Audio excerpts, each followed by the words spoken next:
tell everyone the date, and then we'll pass it over to you. So we are live in Senate Economic Development, Housing, and General Affairs, our second day of session, January 4th. And we are spending the entire morning talking about flood impacts and recovery. And in the witness chair, I believe we have Seth Jensen from Lamoille County. Yes, thank you. Yes, thank you. I'm Seth Jensen. I'm the Deputy Director of the Lamoille County Planning Commission. We are based out of Morrisville, Vermont, and serve the communities of Lamoille County. So I want to thank you for the opportunity to speak this morning about the impacts of the July 2023 flood and now the December 2023 floods in Lamoille County. The fact that we now list two floods highlights both the severity and the urgency that we currently face. Two of the four largest floods in recorded history that have occurred in Lamoille County occurred in the last 6 months. These floods have also highlighted gaps and inadequacies of many of our existing programs and systems. And as is often the case, these gaps have the greatest impact on the people with the fewest resources to address them. So what we are watching unfold in Lamoille County and throughout Vermont is the climate crisis and the housing crisis converging into a crisis of equity. Nearly 6 months after floodwaters receded in July, many people and communities are still living with the very real impacts of the floods. People have been displaced from their homes and are experiencing or at risk of homelessness. People are living in homes that are damaged without heat, electricity, or water. People are living in unsafe conditions but unable to relocate because of the lack of safe or affordable housing outside of the floodplain. And so to understand how we ended up here, I'll just give the committee a brief recap of the impacts of the July flood on the days of July 10 and July 11, 2023. Which brought near record flood levels to many communities along the main stem of Lamoille County.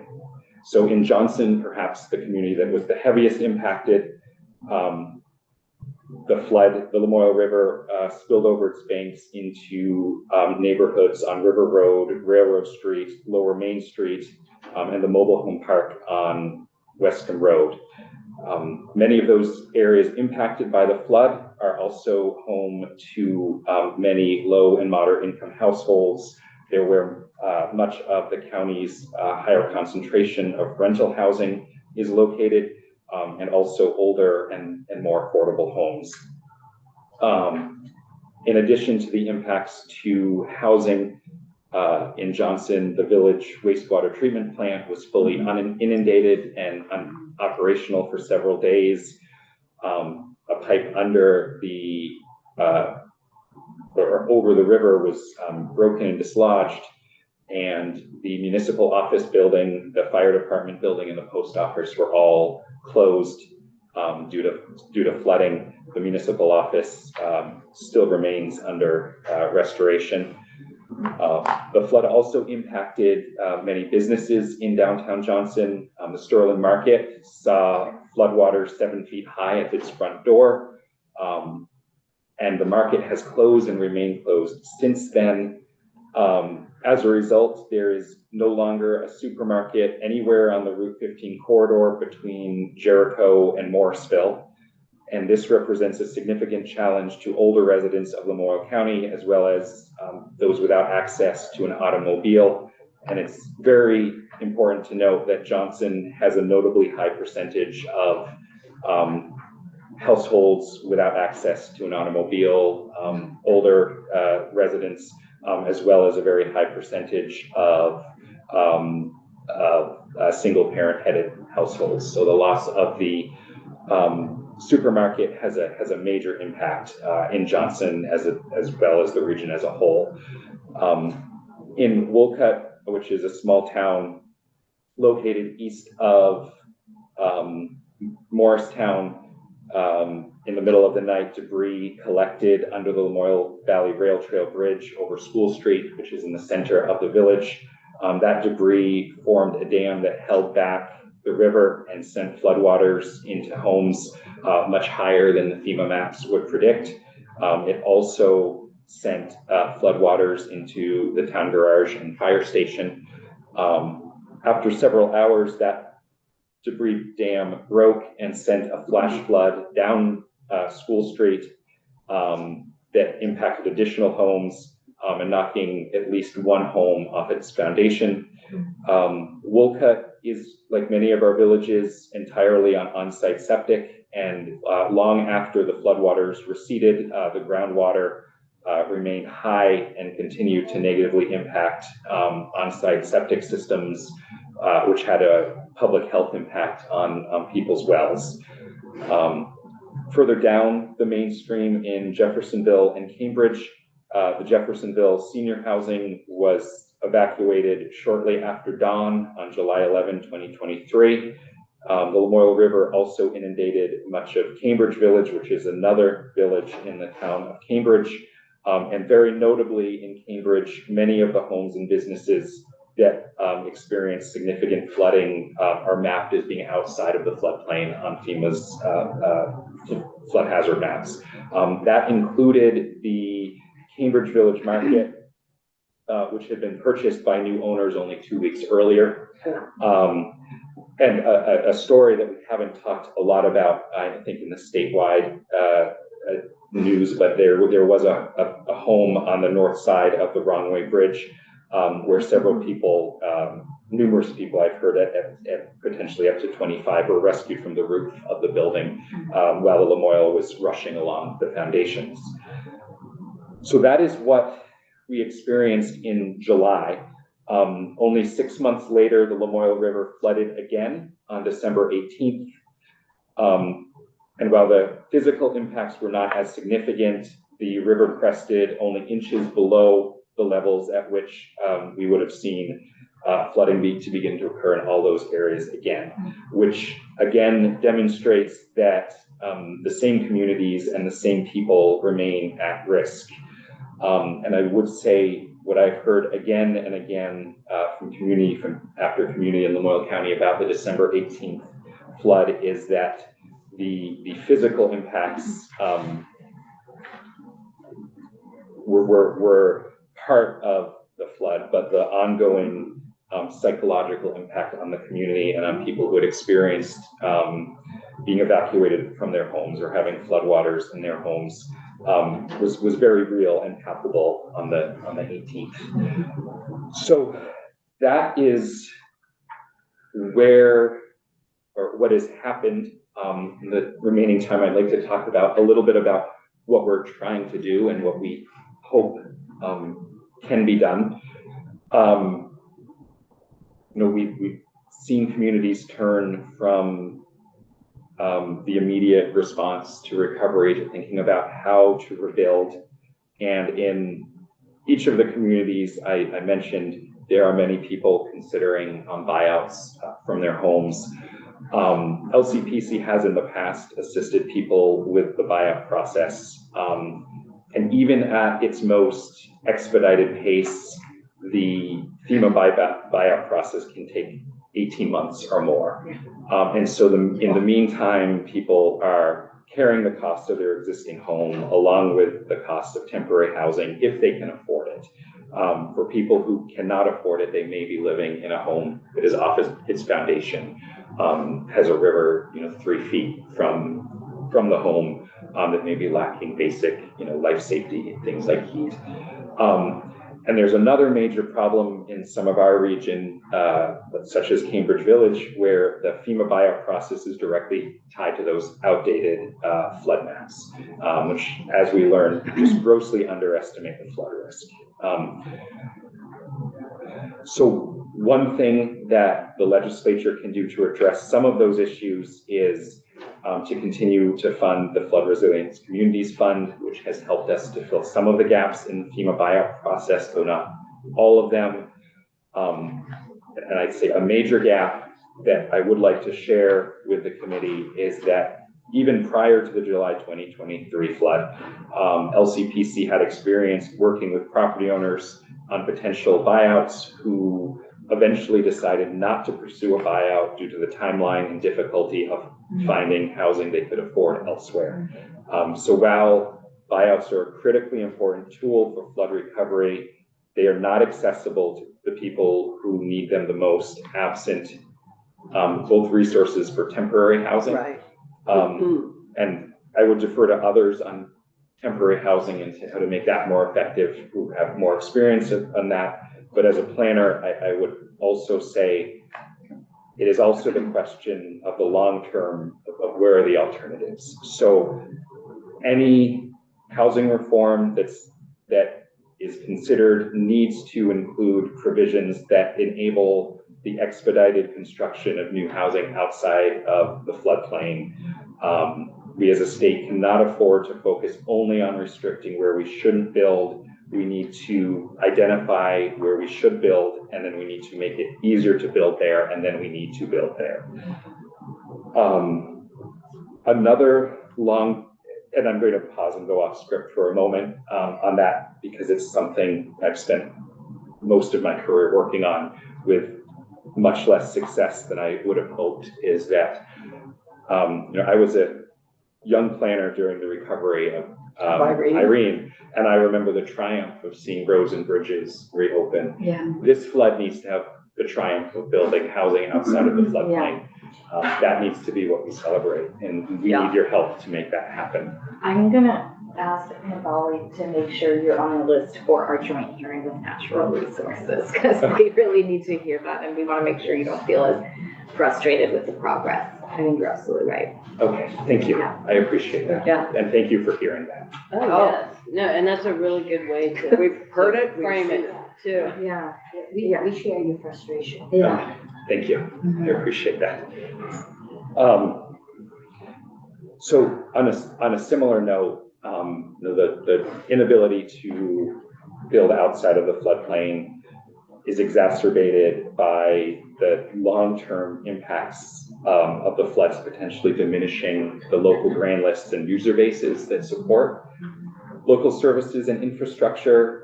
So for example, the village of Cambridge is likely going to lose at least 10 housing units as a result of the flood. I know when you're talking about needing 40,000 units, 10 doesn't sound like a lot, but that's 50. It is 15% of the village's user base for the drinking water system. Right. Well, and going backwards. And going backwards. Yeah. We're going backwards, not in the right direction with that.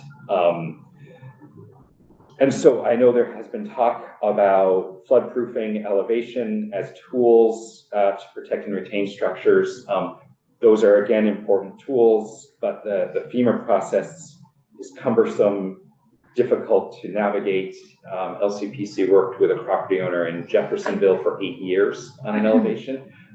8 years is too long. Honestly, 8 months for folks who have experienced these kind of impacts is too long.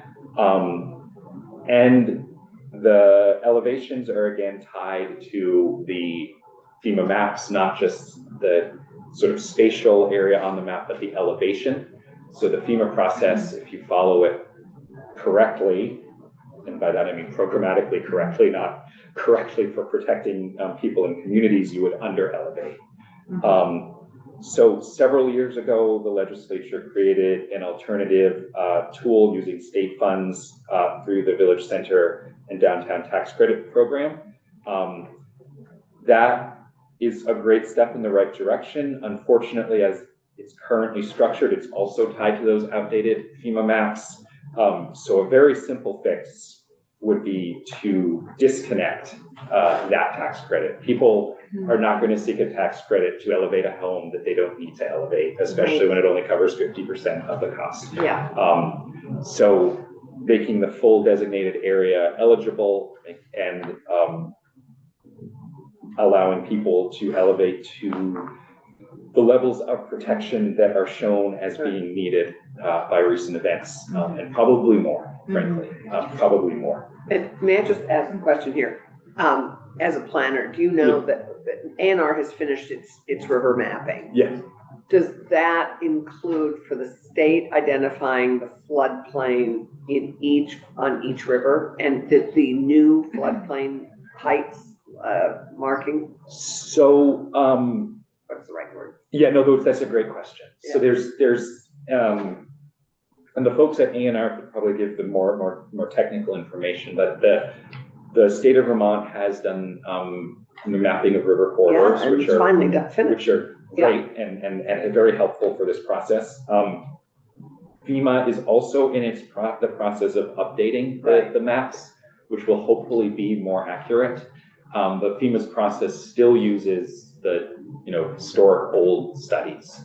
And when you have 2 of the 4 largest storms in 6 months, you have to start asking whether those old studies are still the data we should be using. And even if they were updated to account for, increased precipitation, the very problematic situation we faced on both storms, which was the groundwater unable to absorb in July because of heavy rain and then because it was frozen in December, the mapping process still doesn't account for debris. So we're, forested state, you end up with a lot of debris in the rivers like you experienced in Wolcott. And then during the winter, you also end up with ice. And the FEMA mapping process doesn't account for those very well. So you really need to look at what the FEMA says the elevation should be and then go higher. Both for talking about securing existing structures, talking about buying out existing structures, and talking about where we should be building instead. So yes, they have been updating the maps. It's going to be very useful tools, and we're going to need to keep updating the maps and keep evaluating how they look and work on the ground. Yeah, and I think that's actually an important thing that LCPC has been doing also in Lamoille County. Is we've worked since Tropical Storm Irene to build out a hydraulic model of the Lamoille main stem, which we can use to predict different flood events, to evaluate interventions and how they might increase or reduce flood risk, and that's both inundation and velocity. And velocity is important because that's what knocks a home off its foundation. That's what undermines a road or a bridge.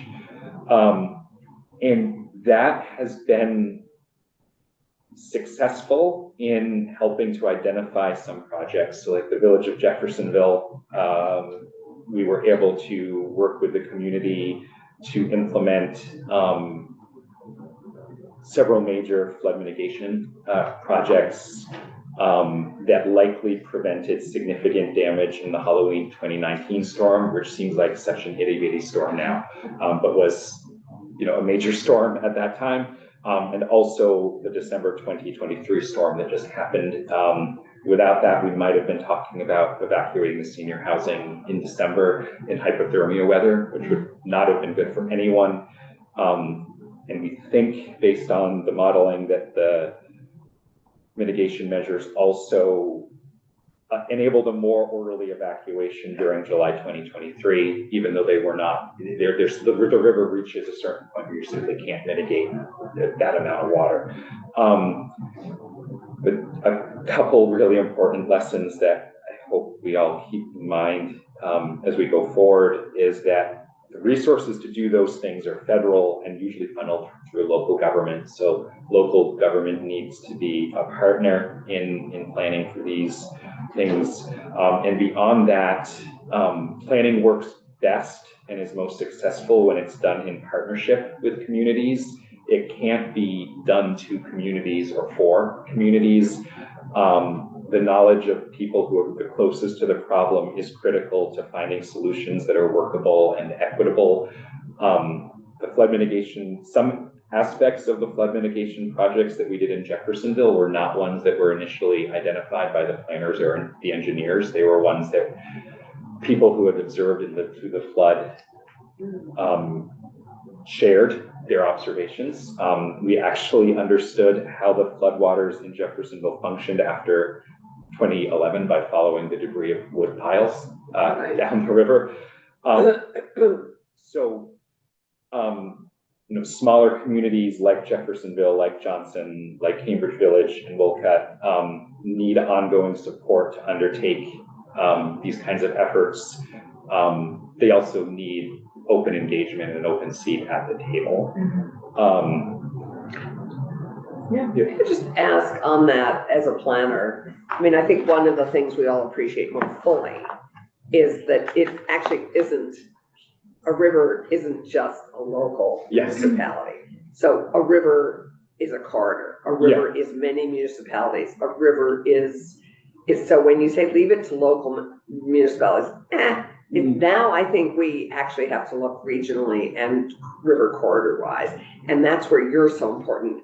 Our planners are so critically important here because we do need to stop looking town by town fix. We do. We need to look river by river fix. No, thank you for that clarification, because I think what's important is that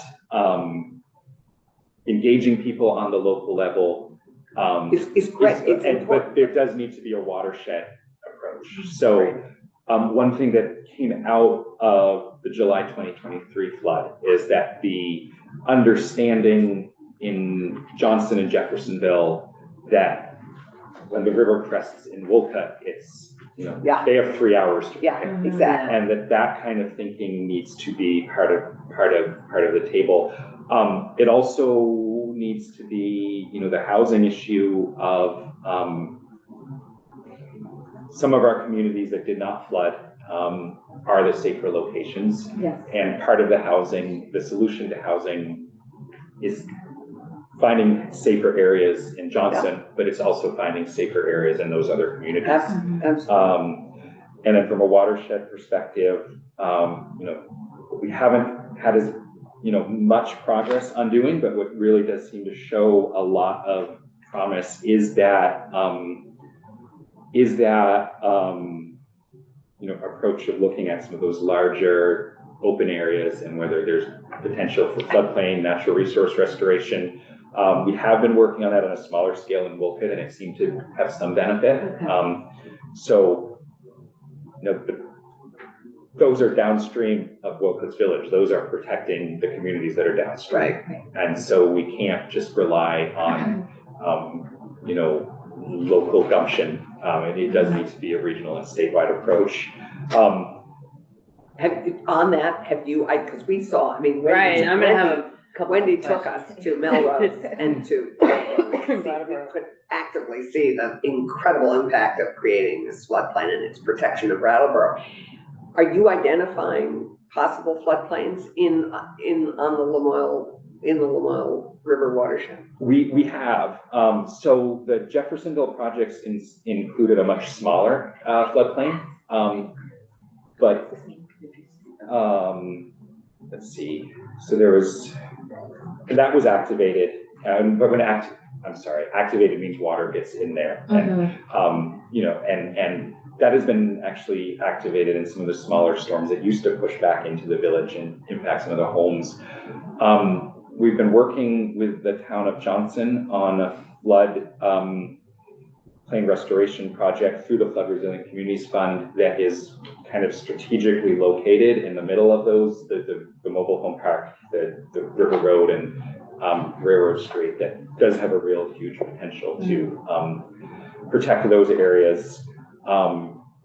What we're hoping to do is looking at larger sites outside of the villages too, because the floods have shown, that we really do need to think about that.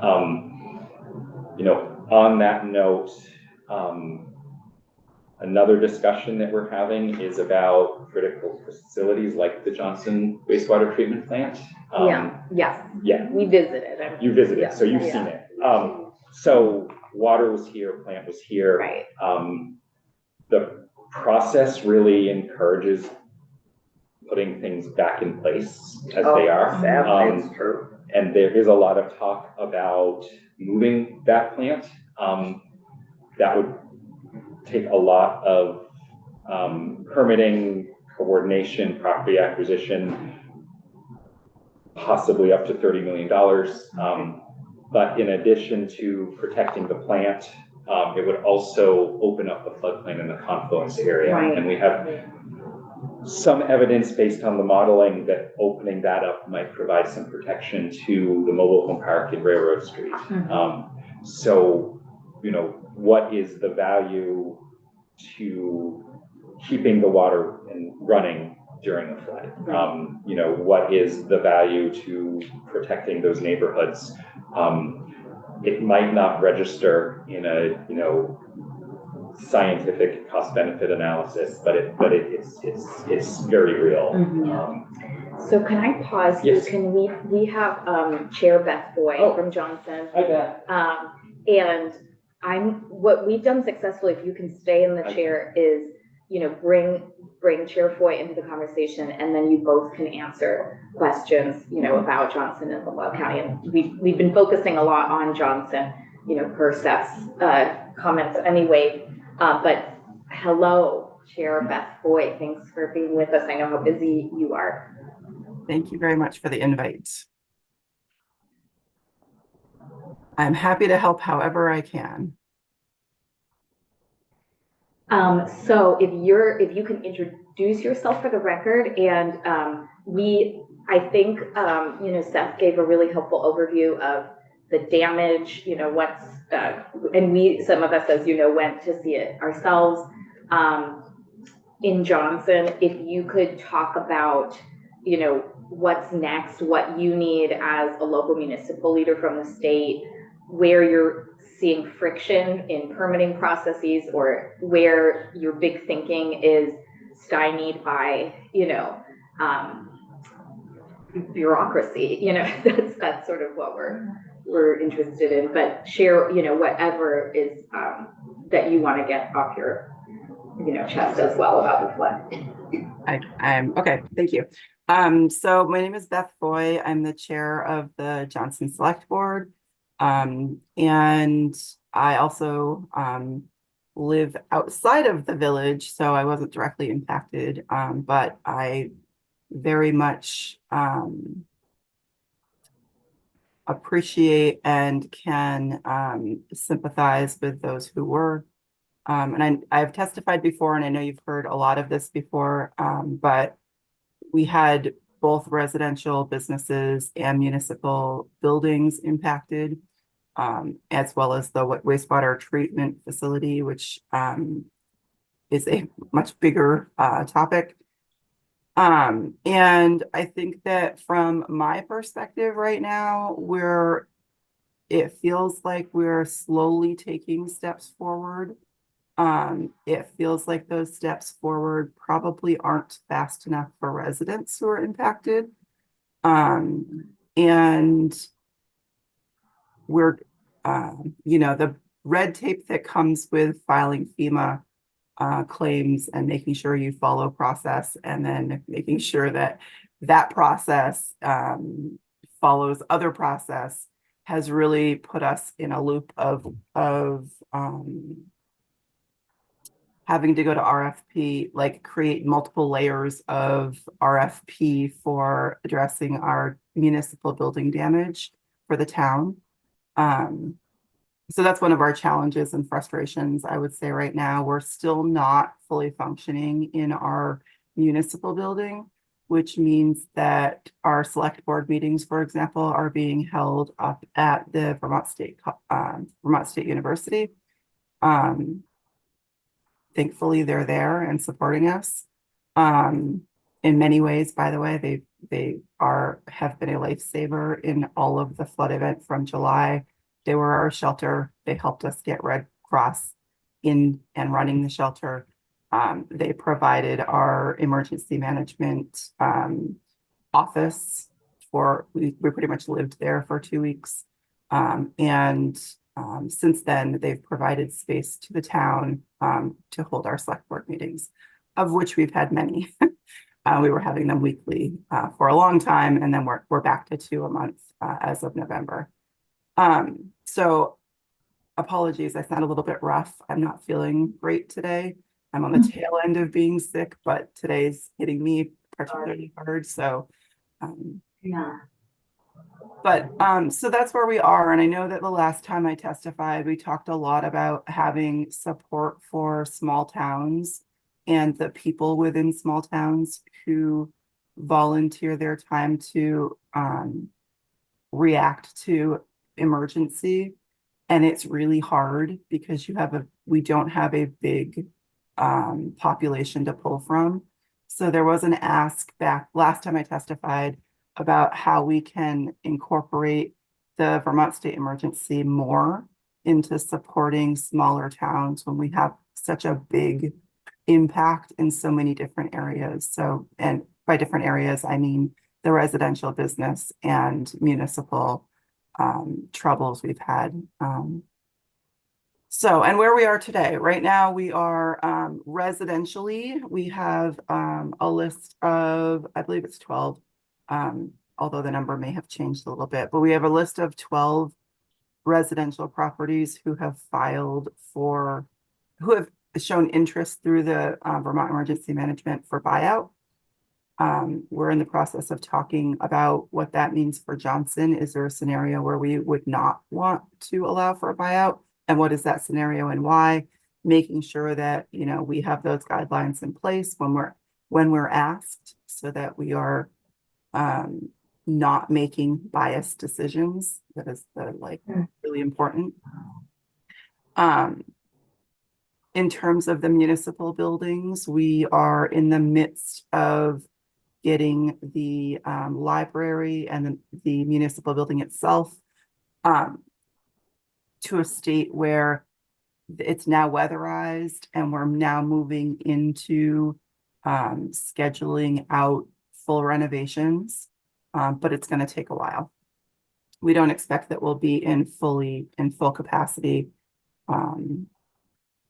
for a couple of months still anyway. And we also have learned that there's additional, water damage on the lower floors.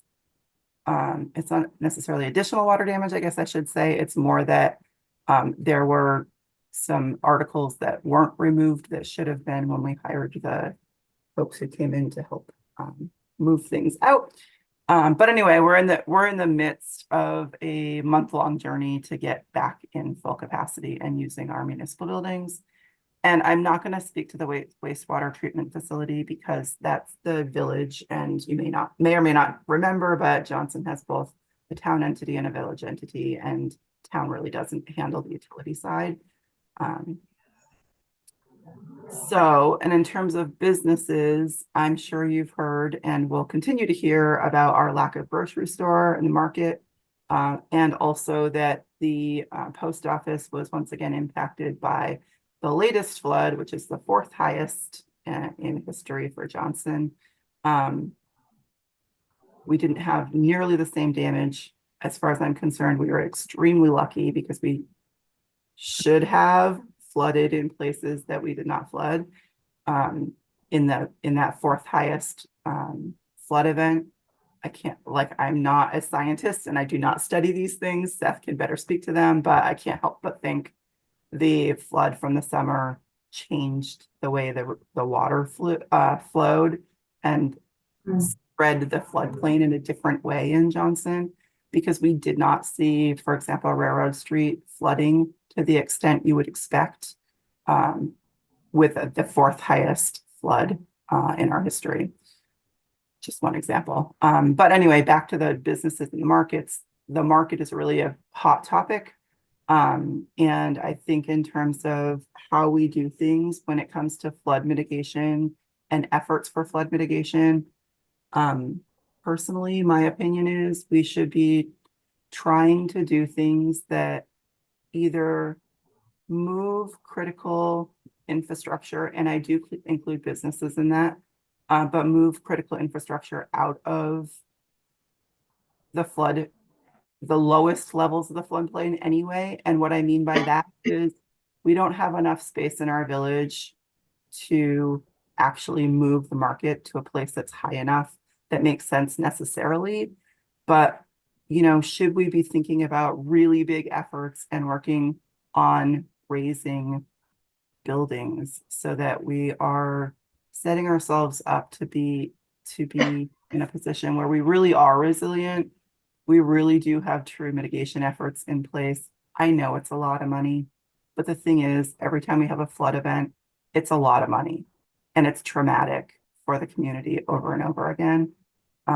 So I guess my ask of the state is to really help us with thinking both outside of the box and critically, and using what other communities around the country are doing to really help with that resiliency in a real way. Like, it's not about mitigating for the smallest thing, it's about mitigating for the biggest thing, so that we remove that re-traumatization, and we remove that money, like massive amounts of money that keep coming into our community. How about we put that massive amount of money up front instead of reacting? So Sure. I'm gonna pause there and just let you ask whatever questions you have. Yeah, Senator Harrison. Yes, thank you very much. And I hope it doesn't traumatize you to keep telling this story, but it's so, so helpful. Because it does need to be a balance of local knowledge and just regional and really river corridor, just management. So I just have a couple questions. So you talked about the river maps that the state has done. Are those relatively accurate in terms of where the water went? So the map, the states, well, first of all, I'll talk the about river the corridors. river And I know corridor the maps, corridor yes. is different than the Yeah. floodway or the floodplain. Yeah, the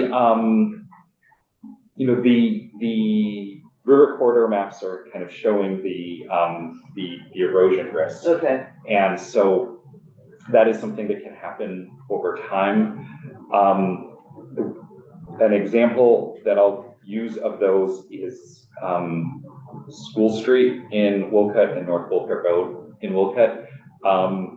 Areas that were outside of the floodplain on the FEMA maps were shown as to have an erosion risk on those river corridor maps, and certainly experienced that risk. Okay, so those maps are a really good start. They're a good start, As you said. yes. Okay. And just finished being updated. Yes. Right, so then, and I guess if this might be for select board chair or you, are there designated areas in Johnson or in the other towns, the planning designations? Do you know what I'm getting at is there, Growth centers. are they in the exemption? Village We have a center. temporary 3-year exemption on Act 250 in certain state designated areas. Yes, so. I'm wondering if you have any of those. I was gonna look it up. So Wolcott, Johnson, Jeffersonville, and Cambridge Village are designated village centers. Okay. So portions are within, we'll say the current boundary process, Right. Has meant that some of the areas that the community in Johnson have wished to include in the designation were not included, including some of the areas that are in walking distance from, Main Street, but outside of the floodplain. So that is certainly something to be thinking about, Okay. how that mapping process works. Okay, and they could apply to change that. Right, So when could you say mapping process, you mean what exists now, not any new, because there's. Yes. So have you been part of the study? Is someone from Lamoille County part of the designation 2015? We have been participating in Okay. that.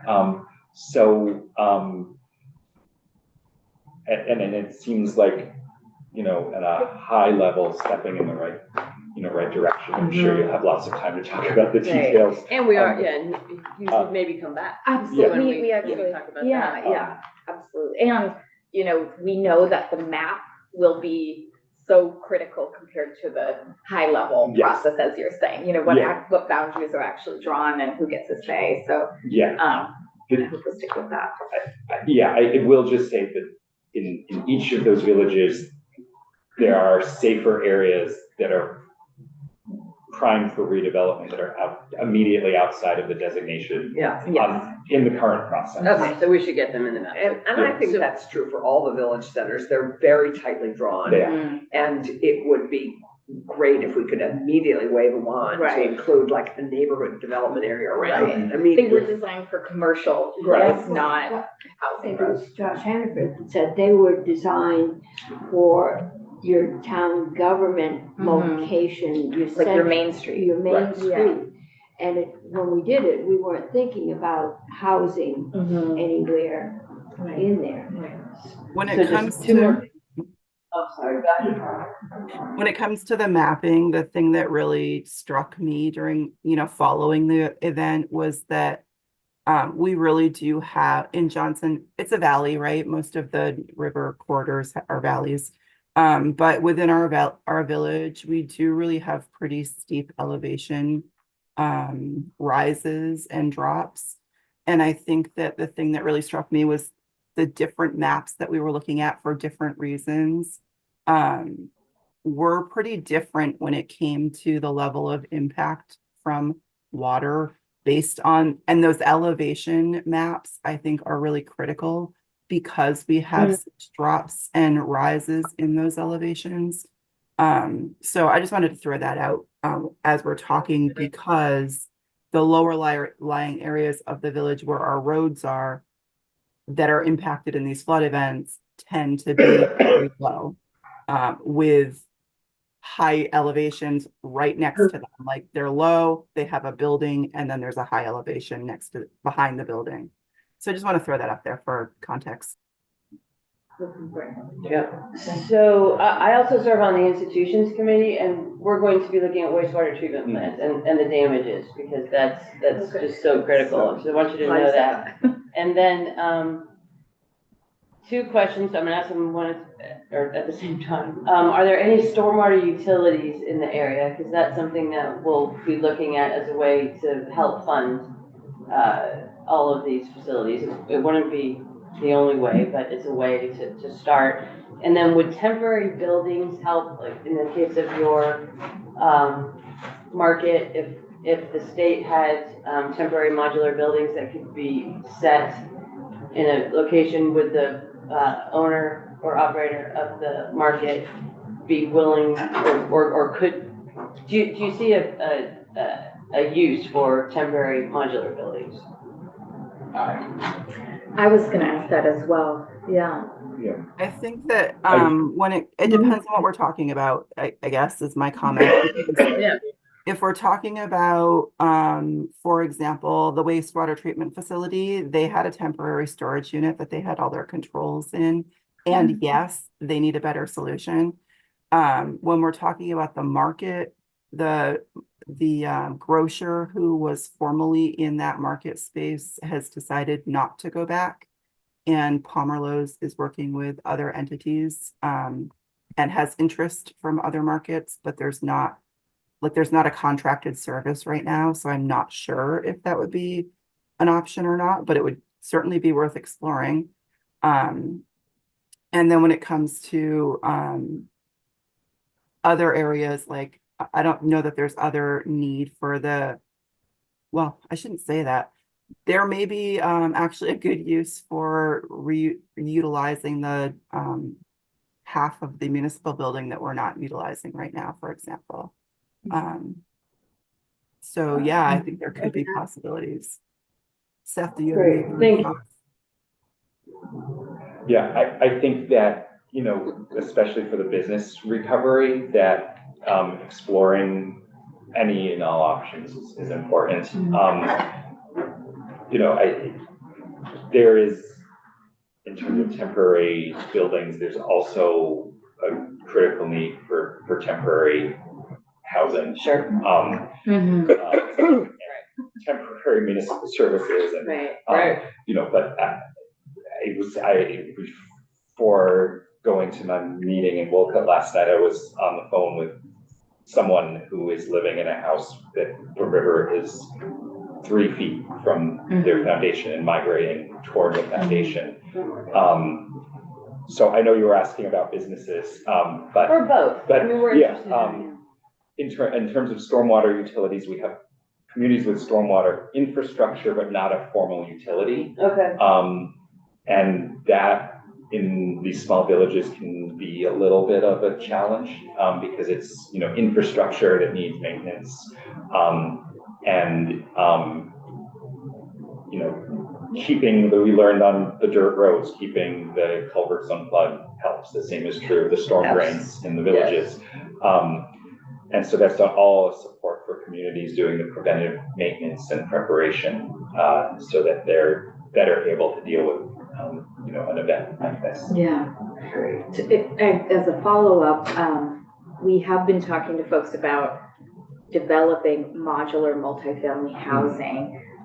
If we could manufacture that, I mean, there are already places in Massachusetts and Quebec that do that.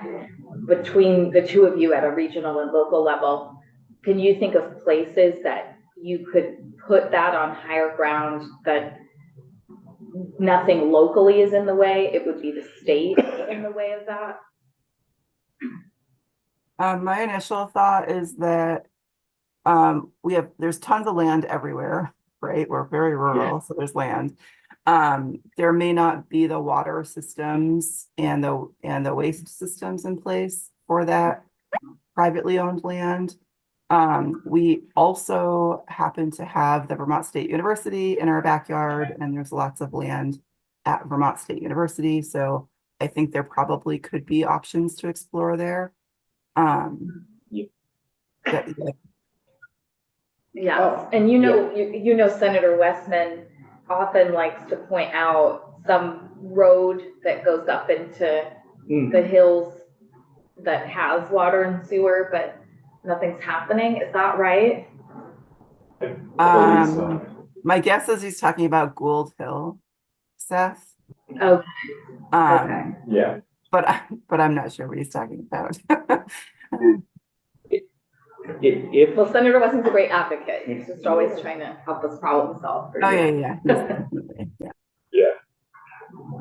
If you could think about, because that was right, I think we have a lot of open land, but we have challenges with water and, you know, sewer.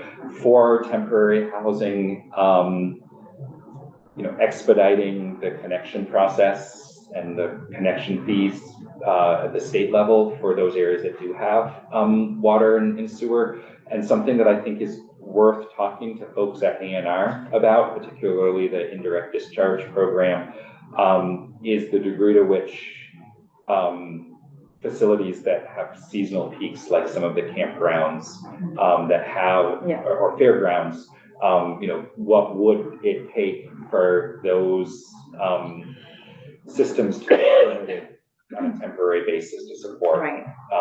You know, support housing. Right. So to your knowledge, locally, you would like to do that, and likely appeals would come into play if the state process kicked in. Yeah, and how many of those are winterized? Challenge. And whether They have water and sewer systems in some of those state park areas, but Right. camping grounds, but they aren't necessarily winterized. But if we had modular multifamily housing, we could. Well, maybe, but if the water system isn't winterized, you can't use it now. The water system itself. Oh, Right. So those Yeah. are, Yeah, You yeah. could put them in there, but Right. they'd have to go elsewhere to use. Right. But to make it temporary housing, you have to have a plan for where that, what it's temporary for. Right. Because that was one of the concerns with the FEMA trailers is, once you got people there, if there wasn't an alternative, Exactly. what are we gonna do in the Yeah. next year? Yeah. People want Right. to camp, and Right. you've got a modular 10-family Yeah. unit. No, I think it's dangerous to call anything Yeah. temporary because people are desperate and we don't have yeah, temporary housing now becomes permanent Well, housing we without. have Yeah. hotels. right. Yeah. Yeah, and I think that is a good, what upgrades would be necessary to that Right, on-site right. infrastructure Yeah. that would need to be part of the cost, and what, if it doesn't become temporary, what does that mean? But- Yeah. Beth, how much of Johnson State, of Vermont State University, how many of those dorms are now not being used? Because I know there's been downsizing in terms of the numbers of students who are residents up there, full-time residents at the campus. Is There there? are, yeah. I don't, Yeah, apologize. I don't know the number. Yeah, I don't know the number. But it's quite a bit, as I recall, or anyway, we should Yeah, find well, out. I That's think easy. you're And now we right. have Yeah, I think you're right. Hopefully that changes with enrollment numbers going up. But yes, I think that there are a lot of dorms available. Right. Any final question before we, and you both are welcome to stay. We have Ludlow for a half an hour, and then Representative Lucy Boyden is I think coming downstairs. So in case, you know, it's helpful for you to continue hearing, but if you have to go, we completely understand. Any final?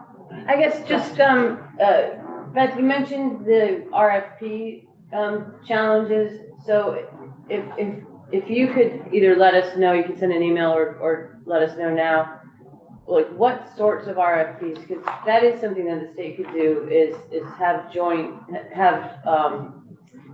contracts that municipalities could piggyback on.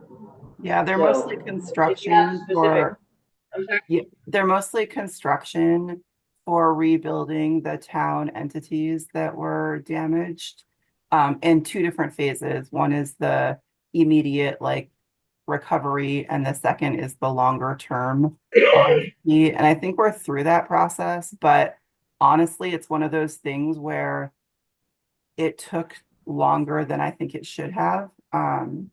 Especially when you're talking about getting a building to a state in which you can use it. And then the longer term, you know, obviously after something like this, you want to get in quickly. But it's just one of those red tape things where making sure that you're doing this thing that is very specific around the RFP, and then you can't include this other thing in that same RFP, because if you do, it won't be FEMA covered. So you need to make sure it's incorporated into your other RFP. And if you cross the two, then hold everything because now you need to revise both. It's just one of those, like, it shouldn't be that hard kind of scenarios. Okay, thank you. That's Yeah. helpful. Well, And one other thing I would, if you don't mind, if I could just throw in, I think that the point of you know, everybody has the challenge of housing, is the first thing I want to say. The whole state, we know the state has a challenge of housing. And we very much fall into that camp in terms of affordable housing, single family, affordable housing.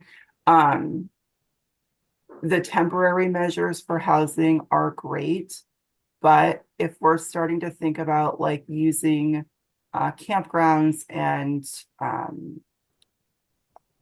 fairgrounds and those types of land, that type of land, I would just like to say that we should be thinking about the same thing from, again, at a bigger level, like how can we utilize those pieces of land that already have the infrastructure that allow for single family housing. And I would actually include the college in this conversation too. The college owns a lot of land in Johnson. Like, can we incorporate our housing need and really set up a system where the state can help us with building these single family homes that drive economic development and also house the people who are already here who need affordable housing? Like, you know, how do we really have those hard conversations? And again, rather than spending a whole bunch of money over and over again on short-term solutions, can we spend a lot of money upfront on really big solutions? heard loud and clear. Thank you so much, Beth, and you might be staying, but you know, I just want to say while we have you on screen, thank you for everything you've done in your flood response and recovery process. You know, when we talk about those who are doing multiple jobs, not compensated, you know, and still running into all these you know, roadblocks, we're really grateful that you are serving the community of Johnson, and we're grateful for your work. Here, Thank you so much. And thank you for your support. I really appreciate it. I am gonna drop because I'm also at work, working remotely. But Seth will fill me in if he's gonna hang around. So thank you all. Yeah, Thanks, you. Beth. You're welcome to stay there until Lucy comes, Representative Boyden. You're welcome to sit wherever you're comfortable, but that is a more comfortable chair, we acknowledge. And Brendan. Brendan is remote, so. Yes, Brendan McNamara, thank you so much for joining us. Hello, how are you? Good, good, how are you doing? Good, very good. So we're talking to yet another community that didn't have a grocery store, you know, for a long time. We were talking to Johnson, as you know. Hold on. And so, yeah, you know, we are generally hearing from folks, you know, what happened, what the impact was, what worked and what didn't, and what state government can do as you try to rebuild in the recovery process. We appreciate you being here. Yeah, so obviously I think you kind of hit on one of our biggest struggles right now. Obviously in Ludlow, we are at the base of Okemo that is, you know, currently open. Just got through a holiday weekend and we do not, you know, Shaw's is our primary source of, you know, groceries. We do have a number of, you know, stores in the area that have picked up the slack to support us, but our population swells from, you know, let's call it 2,000 people during the summertime to 30 to 40,000 once the season hits. So, you know, along with dealing with the, you know, the influx of people, obviously Shaw's being delayed, and I know there have been a lot of things that has hung up Shaw's. You know, there was a merger, then a store next to them filed for bankruptcy, so they began taking over for that space, which delayed that, but that doesn't change the fact that they're still not open. And obviously, you know, that puts an incredible strain on our economy here because, you know, aside from the fact that people can't get groceries, et cetera, needs, we have, you know, there's no drugstore. A strain that also impacts the, you know, the time that people have. If people come here have a poor experience this year during Christmas, they may not come back for, you know, President's Week. And so that is obviously puts a huge impact and strain on the community that suffered. You know, we did not have a lot, obviously, of tourism during the fall as we were kind of still in the rebuild. But, you know, we did a very good job here of getting the word out that we were open. And support from the state was very helpful with that. You know, just trying to get the word out that, okay, we got whacked in no uncertain terms, but we are still trying to push through and we were able to get open. And we're kind of welcoming people with open arms, but still that's a struggle that is daily right now. You know, I just thought that was Johnson, the town of Johnson that was on.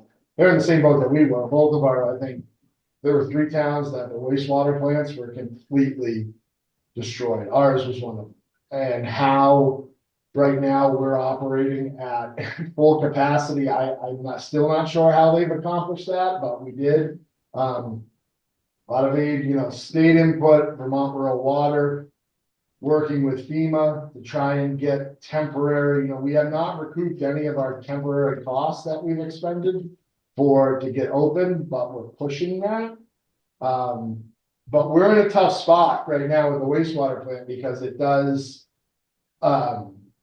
it's in a floodway. So, and that's where it is. So, you know, we have to abide by those regs to put it back, and how that is going to happen and at what cost is a scary proposition. So, but thankfully that's a challenge that we've overcome at this point.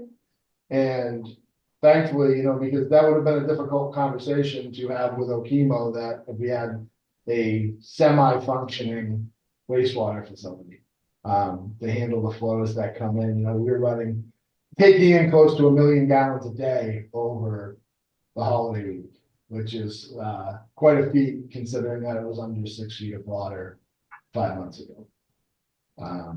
So that's that's really, obviously too, the business impacts in town, we're still recovering, and even I've noticed that for us, economically, even the businesses, we had a number of businesses like Shaw's that were physically damaged. Obviously, number of places in town on Main Street that physically took the water.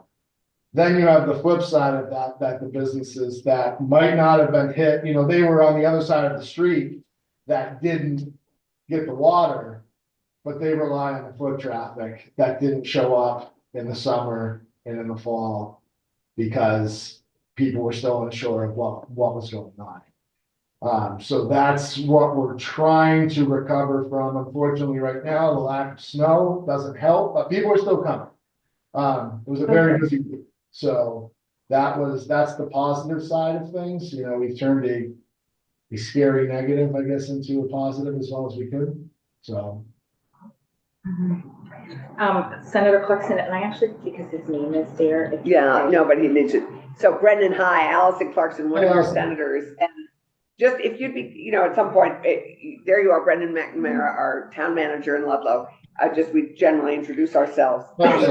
I just wanted to for our community, as we talk about water damage, in Ludlow, we experience not just water damage from the river, we experienced water damage through a huge landslide, a huge mudslide, landslide coming down off of Chemo in a place that no one expected, right through over the road and into a huge plaza, and just devastated a community that, a whole set of businesses that no one thought would have been impacted, except, perhaps by the river. So we looked at this summer, this fall, we came and visited. Carol Lighthall is terrific. The chamber's been, I think, very strong and supportive. But just a reminder that another way water impacts us is in landslides, which if we heard Vermont Public this morning, the head of sort of the landslide program at ANR was talking about how completely under-resourced they are now because they're now dealing with landslides in a way that they never had ever dealt with before. Yeah, that was I just wanted to add that, the impact of water. Yeah, that was a unique situation there. Senator, you're right, that was something that was completely unexpected to happen there. And unfortunately, I was standing right there when it happened, and you started watching it. And the scary fact of that is when, for a lot of towns probably find themselves in situations that you don't imagine, because that's, something that's unforeseen, that cut us off from not only an evacuation route, but it also cut us off from our fire department. So, we had 4 or 5 feet of debris in the roadway that all of a sudden we're thinking that, wow, our fire station's here. That this is a problem. So that's another piece that rolls into this, is now you start looking at, that is very land limited too. We have to look at, for EMS services, now we've started talking about relocating the fire department, which is going to be an extraordinary. And we don't have the places to do it. But you're right, Senator, that the impacts, you don't realize that it's not just water, it's some of the outlying things that come with that. Yeah, and the volume and the inability for the land to absorb the volume of water that we're seeing now. It's an additional piece of it. Also, we touched earlier in the Johnson discussion, Seth talked about the length of time that buyouts take. We have a great example of this in Ludlow because we have an inn that I think is just completing their buyout from Irene. Isn't that right? Yeah, their Timber Inn is hopefully can be completed maybe in April. But that's from 2011. And they've been flooded. And they've been flooded twice since Irene. Yeah. That's a tough one, and we now have we're pushing, I have one more, project that is going to the select board for, initiation, I guess we'll call it, with the, buyout process, but that will make 4 properties right there that Right. will, potentially be Detroit, bought up. yeah. Which Right. I understand is, I hope the process is a lot quicker than it has been with the timber in, because obviously as I think a lot of people feel, that this is going to happen again. So to have that area, these buildings be impacted again would be difficult. And it's also difficult, the town, because yes, it does. It protects those buildings, and I do feel that it's the right thing to do to have FEMA buy them out. But then it becomes, coming into town on 103, it kind of becomes a barren wasteland, like it's not a great look. So, I guess it's up to us to kind of figure out what to do from there. Has anybody, this is kind of a rhetorical question, but we have a planner in the room and someone from a chamber and a manager. Have we explored trying to get the money out quickly for buyouts to people and then having FEMA reimburse us. reimburse us? Have we? It's a great idea.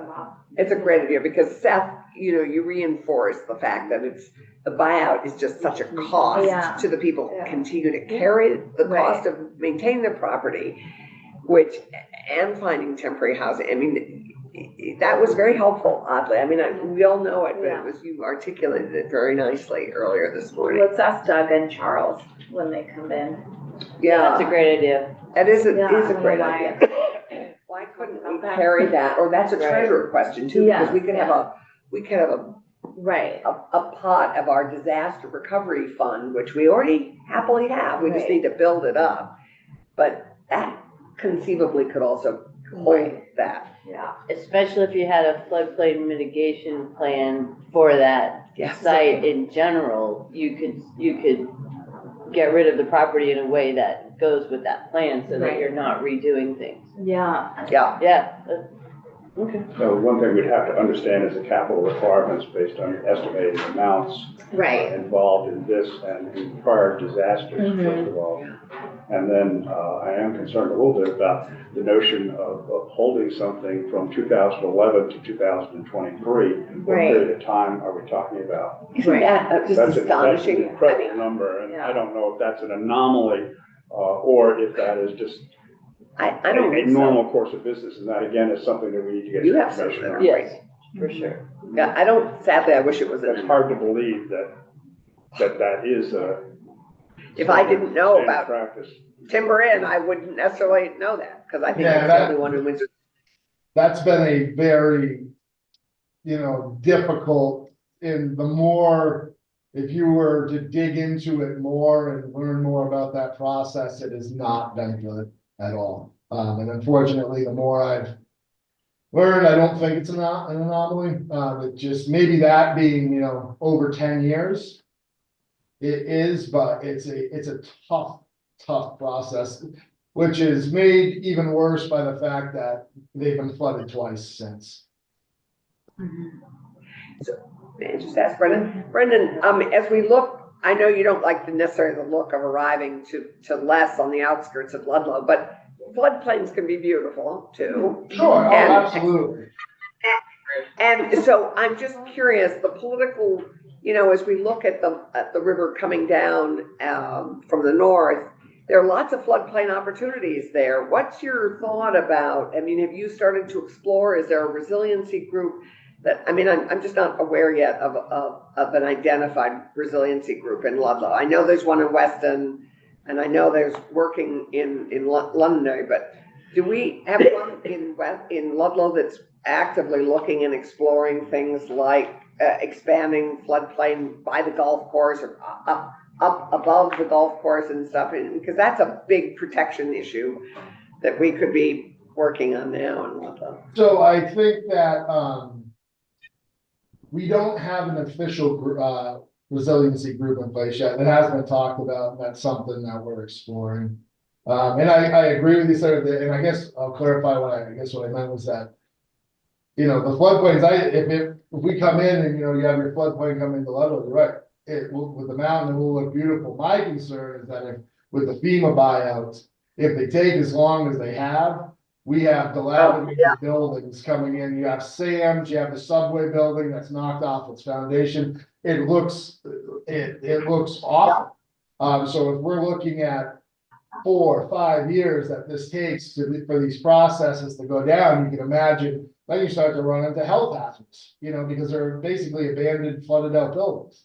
And that's the first thing you see when you come in. You have the mountain, you have, you know, you have the view coming into town, and then you have 4 or 5 buildings that are awaiting a FEMA buyout that just look awful. So that, I guess, once they're gone and that's cleared up, it'll be phenomenal. Senator Harrison. Yes, just a couple of things. Thank you for bringing that up. I was working on a bill to make it easier for municipalities to address those situations directly. And it turns out there already is a state statute that allows that. So it allows for municipalities to go on to private property when the private property owner isn't complying. So usually the issue's funding. There may be political, local issues too, but that does exist. And it's, when we dovetail that with stormwater utilities, it could really be an effective way to fund these projects, or partially fund. And one thing that we're talking about with stormwater utilities, in addition to just making the statute more clear, because they can exist now, they do exist now, but the statute isn't very clear. We're looking at helping small towns work together. So to hire a consultant, for example, together to establish the utility, because it's the establishment that's really the hard part. Once it's established, it's not that difficult. And it is a really good long-term source of revenue that's fair. And the mechanism does encourage a property owner to reduce their stormwater impact just on its own, because they pay less if they reduce the stormwater impact. So the more I hear, the more I want to get that going. And I know we are going to talk about it, but I just want to let you know, Brendan, that we are looking at it so that you can just keep in touch.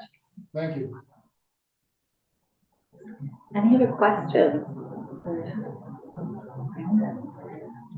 Well, we're glad that Senator Clarkson, you know, arranged for us to visit and see the damage and see, you know, how much you're doing to recover. Thank you for everything you're doing. You know, it's not easy to be in local government right now in these flood impacted areas. Senator Clarkson, is there anything you wanted to No, add? I just, Brendan and I haven't seen each other, but I've seen a lot of everyone else. It's good to see you. And we're all so grateful for your leadership at this time. It's been great. Yeah, and please stay in touch with us if there's anything where the state is causing more roadblocks than helping you. Yeah. We really want to know that. Yeah, particularly as we rebuild municipal infrastructure. I mean, I think this is one of the key challenges we face, because that's our baby to finance, and it's, well, you know, we you know, anyway, it's one of our, needless to say, as you know, one of our biggest challenges. I appreciate it. Thanks. Yeah. Thanks so much for being with us, and please do stay in touch.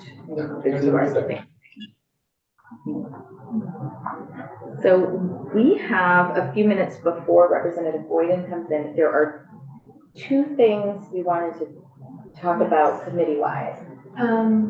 One being, someone needs to go testify, or they would like us to testify in House General on S-102. Who did it on the floor? I can't remember. Did you do it on the floor? Tell me what the labor bill. Is it, may have. S-102 is the civil rights. I think I did that one. Did you do that one? Okay. I may have, but I'm okay if other people Let's look at it. Okay. Well, so they do want somebody. I can go, but I'd rather the person. I think, When let's is look it? and see who did it on the floor. I'm pretty sure Wendy did it on the floor. When is And I the- think I had a speech that I could give you Cool. on that one, because I Because didn't it's have one right after you had left. Yes. And Yeah. What is that 102? S-102 is the civil rights workplace bill we did last year. So like, will pay and, yeah. So, And I didn't present. I think you When presented is it. the, when is that happening? It is on Friday at approximately 1 p.m. in-house generator. Okay, And so we would tell Ron Wild now that you can do that. Is that a? Sure. Okay. And I'll give you my speech again if you lost it or something. I remember it as a good bill. It was, and it Nice. was unanimous, and it is changing, practices already, as we've heard. That was one thing. And the other thing is just in my own head, because I keep looking around, if any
Expected baby day today, so she's just checking in.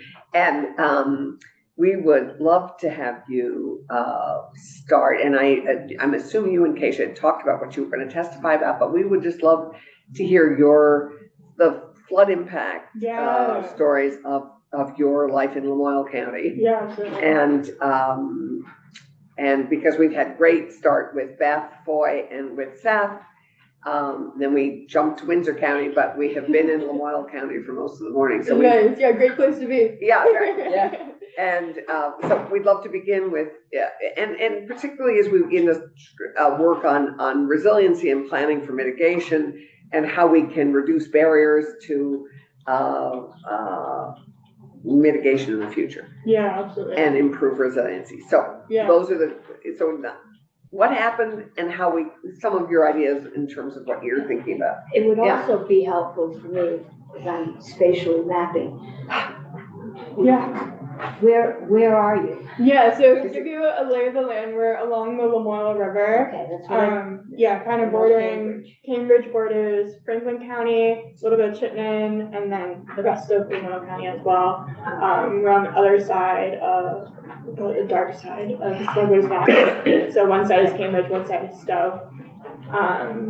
In Franklin County, we border Fletcher and Fairfax, and then we also border Underhill and Westford, which is part of Chittenden County. Now I know where I am. Yes, but then within Lamoille County, we have Cambridge, Johnson, Waterville, and Stowe on the other side of Cambridge. Yeah. Yes. And you- Stowe.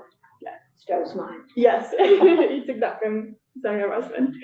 She didn't take it. Yeah. We gave it We'll to trade. her. You did give it. The census review required that we give the Senator Westman Yeah. share. So if you'd be kind enough to introduce yourself and launch right in. Absolutely. So hello, I'm Representative Lucy Boyden. I represent Cambridge and Waterville, and I live in Cambridge, in the House. I'm actually here in Waterville in the House. And within the House, I sit on House Government Operations and Military Affairs Committee, where I'm also at work. And as you are still here to chat about the effects of this past summer's flooding effects along the Lamoille River, in Lamoille County, but just specifically in our area of Cambridge and Waterville. So we had large impacts on 3 really large areas of our community: our housing, our businesses, and just community in general, but then also tourism. So our housing, much of Cambridge's rental housing is lower income and senior housing. It's all located mainly within Cambridge Village and Jeffersonville. So Cambridge has 2 villages. And they are adjacent to Lamoille River in floodplains. So during this time, a large amount of people were displaced from their homes, lost much of their personal belongings, furniture, appliances, and just overall had to grapple with extensive damages. Unfortunately, there's already not much for long-term housing. We really have pressures from the short-term rental market and limited interest in development, downtown space constraints, funding constraints, and just the overall idea of growth as well. And we lost your predecessor, I think, to housing issues. Yes. Lucy Rogers. Yes, it's a very interesting battle within our area of, we really rely on tourism, and there just has not been a lot of growth and development. We see more growth in the other side of Lamoille County, in Stowe, and Morrisville, a little bit in Johnson as well, but really not so much on our side. And a lot of our roads were very much impassable, meaning that we were cut off from areas that we very much rely on. So Johnson had Sterling Market, which is a larger supermarket, grocery store, which was ultimately destroyed. We were also cut off from Fairfax, which is a spot that we rely on in Franklin County, and cut off from Underhill, Jericho, the Chittenden County area. So we're really isolated from very vital resources and just ways to navigate as a community. Other communities that we rely on for resources, communities where others have jobs, families, just very much isolated. But specifically within our area, we had large hits to Cambridge Village Market, the Cambridge Community Center, very much a large gathering area for our community, and the Cambridge Post Office. So these all experienced severe flooding and damages, and caused them to be closed for extended periods of time, and just greatly impacted what their business model looks like today. Especially the Cambridge Village Market donated large amounts of food that was not being able to be sold. They were without power for multiple days. and just really impacted what their business looks like today. And like I said, we really rely on tourism. We have Smuggler's Notch, ski resort, large family resort as well. We have the rail trail. As you all know, we're just getting ready to celebrate that, and could not go through that celebration. We also have really beautiful valleys and farms that attract painters and just tourists to come view our area. And so all of our outdoor recreational businesses, our downtown shops, our restaurants, and especially our agricultural tourism businesses, not only do they rely on the community to stand up themselves, but also our tourists. And it's very hard to be a quality host to those from outside of our community, outside of our state, when we are consistently battling climate hardships. And in turn, that just creates a further economic hardship in our community. And just for weeks, it was a very sad sight of dumpsters on the streets, like we experienced here in Montpelier and other areas across the state. Just very sad, hauling out debris from homes, debris littered on our riverbanks and farm fields, and just slowly recuperating. This went on for over a month. There were many homes that just immediately did not take the time. You know, it was really a shock. There was a lot of trauma in this area. So really took the time to haul out debris. So we had dumpsters for a certain period of time, pulled them away, but then realized we still had homes that we needed to assess and help with. But on the brighter side of things, we really remained resilient in our area in Warren County. There are tons and tons of volunteers and just resources that stepped up to the plate. Upwards of 300 or more volunteers who, without being told what to do, just got up and assisted their neighbors, established resource centers, and overall rose to the occasion to make a bad situation just a little bit better. And just some notable helpful resources were United Way, Capstone, and all of our town administrators, select board members, emergency responders, many more that probably not noting. And then one important note I wanted to make was that just 5 weeks ago, we experienced more flooding again. And it's really hard to consistently go through this. And while it wasn't nearly as much as it was in July, it was still a large amount that, again, closed off our roads, isolated our towns and our community members, and just brought back all of those really negative feelings. Yeah, Vermont wouldn't be Vermont without our rural communities. So. Absolutely. Yeah. Representative Boyden, are you part of the, first of all, thank you. Yeah. And I know you're complimenting a lot of local folks, but I know anyone who was an elected official and had some connections was on the ground helping, so thanks for that. Are you part of the flood bill? Are you seeing bills this year or efforts that echo what your community's asking for?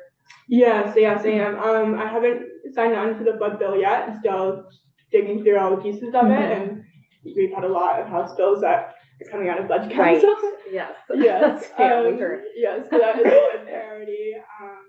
And just making sure that all our municipalities really have the resources and have those emergency responses in place. This is going to happen again. It just happened in December, like I said. So ensuring that we have a standard to rely on. Yeah, Senator Clark. So every community is required to have an emergency response. It's interesting. We haven't, it's just like pulling teeth to get people to pay attention to it when there isn't an emergency. So, yeah, it's just really frustrating. But I'm just curious, did you have things in place by December so that you better dealt with the with the flooding that happened in December? Were there things that already had been put in place to improve things? And are you creating a resiliency committee or commission in Cambridge to address what you as a community and with your working partners in the planning divisions of all the resources that we have, working to mitigate some of this flooding impact on Cambridge, on Jeffersonville? Yeah, I don't believe we have a committee in place yet. That would be very much helpful. For December, we had a lot of the resources just readily available, and the flooding, again, was not as bad as what we saw in So you were able to July. respond to it a little bit more effectively. And Do you feel like you got noticed sooner or were yeah, encouraged to prepare sooner?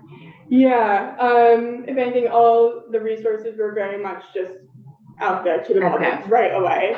In July, we were feeling the rain fall heavily and just kind of waiting to see what it was going to do and then Right. waiting to respond. Right.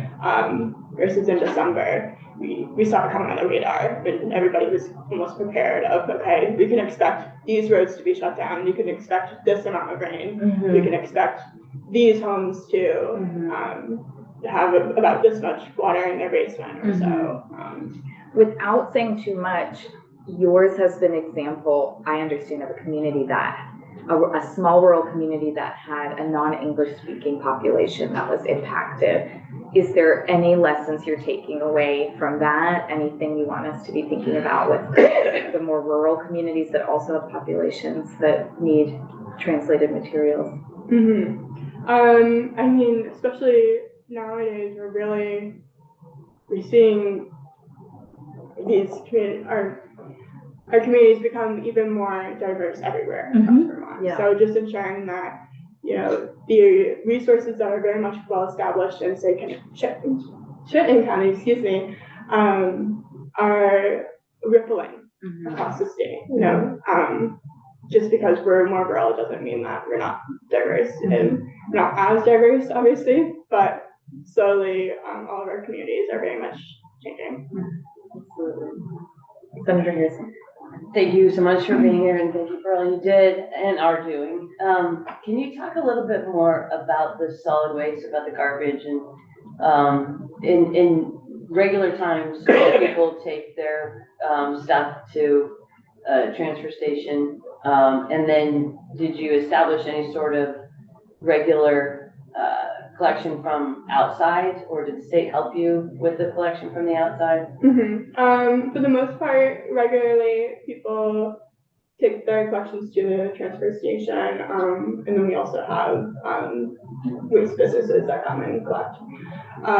During that time, we had set out dumpsters in the downtown areas, mainly in Cambridge Village, and that was through FEMA funding, I believe, where the select board coordinated to have those placed. ARPA, sorry, turning to you to confirm my two. And there was we were not sure that we would be reimbursed, first of all, for providing these. And it was very unclear of what rules around where they should be placed, how much to collect, and who could be putting debris.